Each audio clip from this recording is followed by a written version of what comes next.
महाराष्ट्र के महिला बाल विकास मंत्री मंगल प्रभात लोढ़ा के महाराष्ट्र विधानसभा में लव जिहाद पर बयान के बाद अब मंत्री के दावों पर सवाल उठने शुरू हो चुके हैं। मंगल प्रभात लोढ़ा ने दावा किया कि महाराष्ट्र में लव जिहाद के 1 लाख मामले मौजूद हैं, जबकि समाजवादी पार्टी के विधायक रईस शेख को लोढ़ा के ही मंत्रालय से दी गई जानकारी में यह बताया गया कि अब तक एक भी मामला ऐसा सामने नहीं आया है।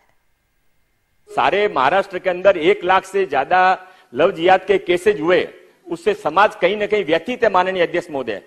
महाराष्ट्र के बाल विकास मंत्री मंगल प्रभात लोढ़ा का विधानसभा में दिया गया ये बयान अब सवालों के घेरे में है। महाराष्ट्र में पिछले कुछ महीनों में कई जगह लव जिहाद के खिलाफ मोर्चे निकाले गए। मंत्री मंगल प्रभात लोढ़ा ने दावा किया कि लव जिहाद के 1 लाख से ज्यादा मामले महाराष्ट्र में मौजूद हैं, लेकिन जब समाजवादी पार्टी के विधायक रईस शेख ने महिला बाल विकास मंत्रालय से ही पूछा कि लव जिहाद के खिलाफ बनाई गई समिति में अब तक कितने मामले सामने आए, तो उन्हें जवाब मिला कि लव जिहाद का एक भी मामला नहीं मिला है। एक तरफ लोढ़ा जी कहते हैं 1 लाख केसेस है, दूसरी तरफ नितेश राणे जी कहते हैं कि लव जिहाद हो रहा है, लेकिन जो व्यवस्था आपने बनाई, आपकी सरकार ने, हिंदुत्ववादी सरकार ने महिलाओं को, हिंदू महिलाओं को, पीड़ित महिलाओं के लिए व्यवस्था बनाई और पूरा इसका प्रचार किया कि पूरे महाराष्ट्र में ऐसे केसेस आइए, एक केस नहीं आया। इसका मतलब लव जिहाद हुआ है। लव जिहाद नाम की कोई चीज नहीं है। जो हम कह रहे हैं सभागृह में कि लव जिहाद नाम की कोई चीज नहीं है, वो सत्य है, क्योंकि आज तक ऐसा एक भी केस जो है सरकार के सामने नहीं आया। कांग्रेस ने भी लोढ़ा का घेराव किया और उनके इस बयान पर सवाल उठाए। मंगल प्रभात लोढ़ा को तो सबसे पहले अपना राजीनामा देना चाहिए, क्योंकि वो विधायक नहीं, एक मिनिस्टर है। एक मिनिस्टर ने जब भी कोई स्टेटमेंट देंगे उसमें सत्य होना चाहिए। अगर गलत स्टेटमेंट देते हैं, पूरे स्टेट को नहीं पूरे देश को मिसगाइड कर रहे हैं। और जब उन्हीं की सरकार के, उन्हीं के अधिकारी, उन्हीं के डिपार्टमेंट के लिख के देते हैं कि महाराष्ट्र में इस तरीके के एक भी केसेस नहीं हुए, तो इस तरीके की बेबुनियाद बातें करना, इररिस्पॉन्सिबल स्टेटमेंट देना सीधा सीधा ये बताता है कि is not fit to be an minister. Mangal Prabhat Lodha का बचाव करते हुए बीजेपी विधायकों ने दावा किया कि महाराष्ट्र में कई जगहों पर लव जिहाद के मामले मौजूद हैं।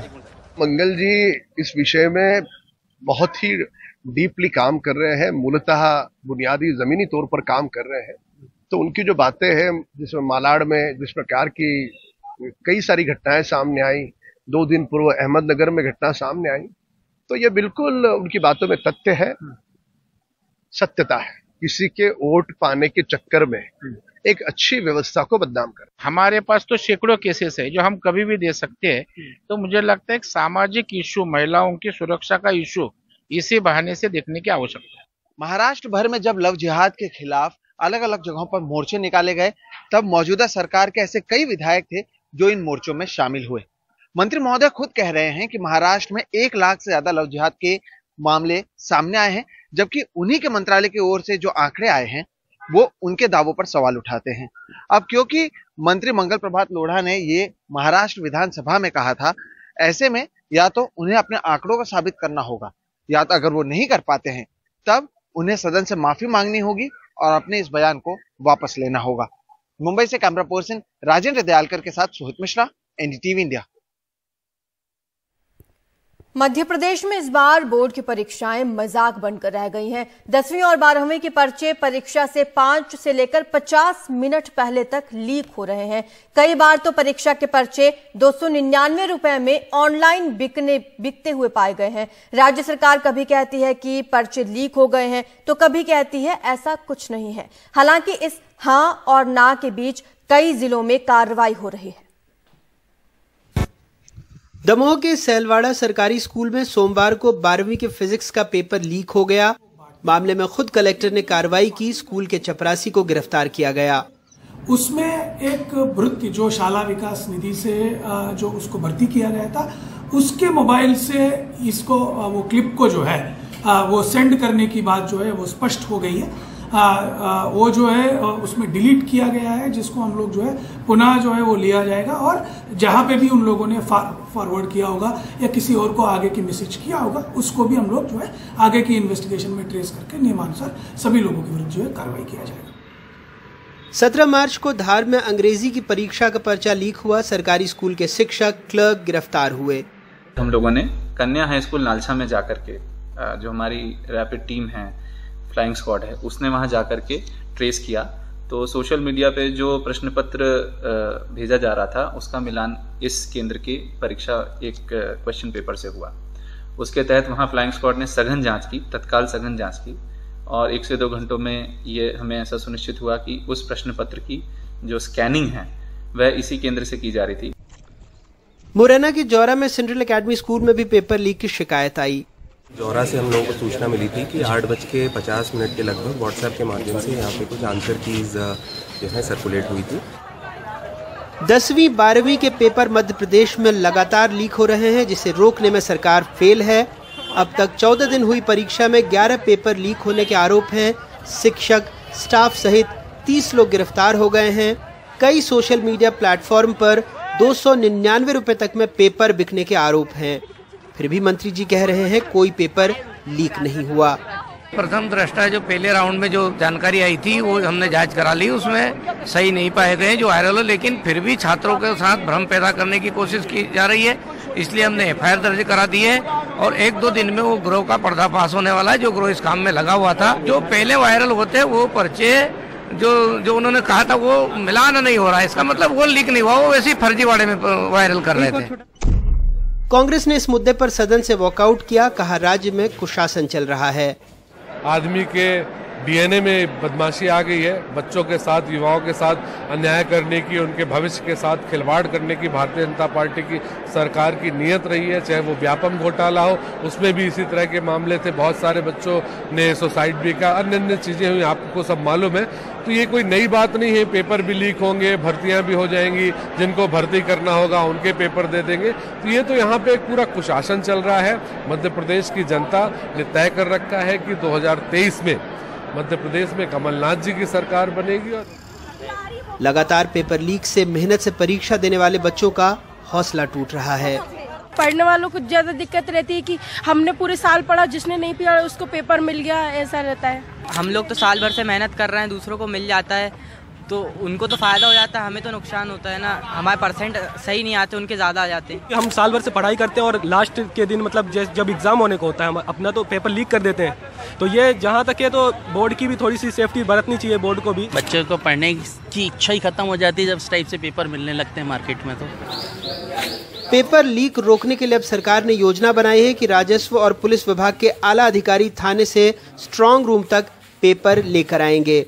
भर्ती परीक्षा में पेपर लीक, बोर्ड परीक्षा में पेपर लीक। व्यापम से दागदार छवि को सरकार बनाने के बजाय और बिगाड़ने में जुटी हुई है। प्रशासन चोरी लीक पकड़ रहा है, सरकार तर्क वितर्क और कभी कुतर्क में उलझी हुई है और इन सब के बीच लाखों बच्चों का भविष्य दांव पर लगा हुआ है। भोपाल से अपने कैमरा सहयोगी रिजवान खान के साथ अनुराग द्वारी, NDTV इंडिया।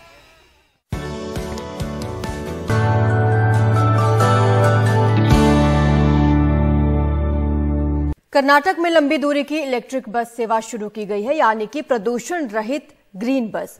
बेंगलुरु से मैसूर, कुर्ग जैसी जगहों के लिए बैटरी से चलने वाली ये बसें एक बार चार्ज करने से 300 किलोमीटर से ज्यादा का सफर तय करती हैं।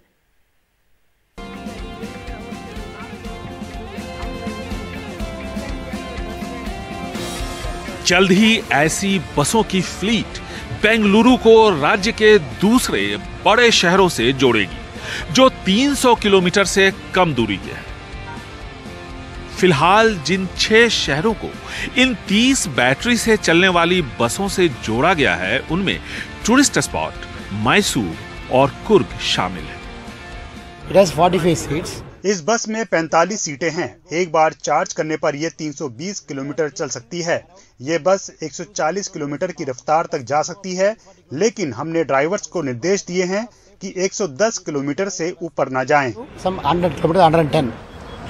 आधुनिक और ग्रीन बसेस को सिटी और इंटरसिटी परिवहन में बड़े पैमाने पर शामिल किया जा रहा है। ग्रीन बसेस से शहर को प्रदूषण से छुटकारा तो मिलेगा ही, साथ ही साथ जितनी ऐसी ज्यादा बसेस आएंगी उतने ही ट्रैफिक का कंजेशन भी इस शहर में कम होगा। सरकार का इरादा जल्द ही ऐसी डीजल की बसेस की जगह ग्रीन बसेस चलाने का है। राज्य के अलग अलग शहरों के बीच इलेक्ट्रिकल बस सेवा पहली बार शुरू हुई है, लेकिन बेंगलुरु में शहर के अंदर आवाजाही के लिए 400 इलेक्ट्रिकल बस पहले से ही चल रही है और बैटरी से चलने वाली 900 और बसों का ऑर्डर बेंगलुरु महानगर रोड परिवहन निगम ने दिया है। इस शहर में चलने वाली 6,500 बसों का किराया 8 सालों से नहीं बढ़ाया गया है, जिससे निगम पर आर्थिक बोझ काफी बढ़ गया है। BMTC fare structure is the lowest. हमारी बसों का किराया सबसे ज्यादा कम है। पहले 2 किलोमीटर के लिए 5 रुपए और 50 किलोमीटर तक के लिए 30 रुपए है। 50 kilometer ride is costing you around 30 rupees. सर्वे के मुताबिक 11,500 बसें बेंगलुरु में निगम के पास होनी चाहिए, लेकिन सिर्फ 6,500 बस ही फिलहाल चल रही है। यानी पब्लिक ट्रांसपोर्ट की कमी की वजह से 1 करोड़ 30 लाख की आबादी वाले इस शहर में 1 करोड़ 7 लाख वाहन हैं, क्योंकि सिर्फ 29 लाख के आसपास लोग ही परिवहन निगम के बसों का इस्तेमाल कर रहे हैं। बेंगलुरु से कैमरामैन गोविंद मूर्ति के साथ निहाल खिदवई, NDTV इंडिया। बात कर लेते हैं महिला प्रीमियर लीग की, जो अपने पहले ही सीजन में काफी क्रेज बटोर रही है। इस लीग ने कई नए भारतीय खिलाड़ियों को निखर कर सामने आने का मौका भी दिया। कई गरीब और छोटे शहर की लड़कियों ने इस लीग में अपना कमाल दिखाया है। एशिया की सबसे बड़ी बस्ती धारावी की सिमरन शेख सुर्खियां बटोर रहे हैं। बेटी को देखकर तालियां बजाते इस परिवार के लिए ये क्षण किसी सपने से कम नहीं। 21 साल की इनकी बच्ची सिमरन शेख महिला प्रीमियर लीग में यूपी वॉरियर्स की मध्यक्रम की बल्लेबाज हैं। दुनिया की सबसे बड़ी झुग्गी बस्तियों में से एक धारावी की रहने वाली सिमरन अपने संघर्ष की बदौलत ही यूपी वॉरियर्स की टीम का नियमित हिस्सा बनने में कामयाब रही। पेशे से इलेक्ट्रिशियन पिता सिमरन को खूब डांटते थे, पड़ोसी ताने मारते थे, लेकिन अब बेटी को मैदान में बल्ला चलाते देख गर्व से इनका सीना चौड़ा होता है और पड़ोसी गले मिल रहे हैं। मेरी बेटी जब 10 साल की थी तो उसको ये शौक था क्रिकेट खेलने का, और हम लोग जो है उसको हमेशा डांटते थे कि बेटा पढ़ाई पे ध्यान दो, क्रिकेट मत खेलो। लेकिन उसको गॉड गिफ्ट है कि उसको अंदर से वो था कि मैं क्रिकेटर बनूं। पहले लेडीज लोग के मैच का इतना वो नहीं था, इतना पॉपुलर मशहूर नहीं थे लोग, इतना लोग देखते नहीं थे। इसके लिए भी हम लोगों ने भी कभी ध्यान नहीं दिया कि ये लेडीज क्रिकेट भी होता है। पहले तो हम लोग घर से बाहर निकलते ही नहीं थे। फिर जब मेरी बेटी जब इतना आगे बढ़ने लगी तो उसका साथ देने के लिए, वो अकेली भी थी, छोटी भी थी, उसको भी कुछ समझ में नहीं आ रहा था। जो उन लोग बोले तुम्हारा सिलेक्शन हो चुका है, तो ये बोलती ये होता क्या, मेरे को वो डर से गई, जैसा कि सिलेक्शन का मतलब क्या होता ये नहीं उसको पता था। वो ये सोचती थी कि मुझे ले लेंगे फिर मुझे घर पे तो नहीं आने देंगे, तो ये होता क्या है। सिमरन ने 10वीं के बाद अपनी पढ़ाई छोड़ दी और बचे खुचे पैसे से क्रिकेट सीखने लगी। दोस्त बताते हैं कि गली क्रिकेट में सिमरन को आउट करना बड़ा मुश्किल होता था। हम लोग जब बचपन में 10 साल के थे तब हम लोग खेलते थे, तब सिमरन आके हम लोग से बैट छीन लेती थी और 1-2 घंटा खेलती थी। हम लोग उसको आउट नहीं कर पाते थे और हम उसका मतलब गेम बहुत वो था, टफ था, उसको जल्दी आउट नहीं कर पाते थे। वो बहुत लंबा इनिंग खेलती थी। सिमरन जब लड़कों के बीच में हम लोग को थोड़ा अजीब लगता था कि लोग आके गलत गलत बोलते थे, क्या लड़की लोग की मुसलमान बच्ची 4 लड़कों के बीच में खेली तो सबको अजीब लगता है। घर पे ताना देते थे, उसको भी अलग में होती, लेकिन वो सब बात को छोड़ इग्नोर कर देते थे। मम्मी पापा भी सब इग्नोर करते थे। मम्मी पापा बोले जाने दो। ये ऑक्शन में उसका नाम आने वाला था, हम इतना सुबह टीवी लगा के रखे थे उसका कि सिमरन का नाम अब आएगा अब आएगा अब आएगा। सिमरन का नाम आया तो हम लोग अचानक से ऐसा हो गया कि डर ऐसा नाम हो गया, तो उसका नाम ऐसा है ना तो हम लोग शौक हो गए एकदम। तो उसका नाम सिलेक्शन, हम इतना खुश हुए, उछल उठे, नाचने लगे, सब चिल्लाने लगे कि सिमरन का सिलेक्शन हो गया। संघर्ष में तपकर सिमरन आज जानी मानी क्रिकेटर बनी है। परिवार की चाहत है कि देश की ये बेटी अब जल्द ही देश के लिए खेले। मुंबई से पूजा भारद्वाज, NDTV इंडिया। एक्ट्रेस रानी मुखर्जी अपनी film Mrs Chatterjee versus Norway को लेकर सुर्खियों में है। रियल लाइफ स्टोरी पर आधारित ये फिल्म चर्चा में है। फिल्म के प्रमोशन के बीच रानी ने अपना जन्मदिन कैसे मनाया, देखिए। जन्मदिन किस तरह मनाने वाली हैं आप? मैं जन्मदिन मेरे बहुत ही करीबी दोस्त, मेरा जो मतलब परिवार है, मेरी बच्ची, मेरे हस्बैंड, सबके साथ में मनाना चाहूँगी। और मेरे दिल की ख्वाहिश है कि मैं कामाख्या देवी टेम्पल में जाऊँ और आशीर्वाद लूँ, क्योंकि बहुत ज़रूरी होता है कि जब द यूनिवर्स आपके लिए इतना सोचता है, इतना आपको मतलब इतना मेहरबान होता है, तो it's important for us to go and say thank you. और मैं थैंक यू कहना चाहती हूँ माँ काली को। असम में मैं जाना चाहती हूँ और मैं होपफुली प्रार्थना कर रही हूँ कि मेरी ये कामना सफल हो और मैं जाऊँ और देवी के दर्शन करूँ। और ये जन्मदिन मेरे लिए एक अलग टाइप का जन्मदिन होगा, जहाँ पर मैं चाहती हूँ कि मैं मंदिर जाके मैं माथा टेक के उनको ऊपर वाले को दिल से एक धन्यवाद दूँ, क्योंकि ये जो मैं विटनेस कर रही हूँ एक मेरे फिल्म के साथ, ये बहुत ही स्पेशल है और ये मौका मैं गंवाना नहीं चाहती हूँ। Without saying a thank you. आपको भी थैंक यू।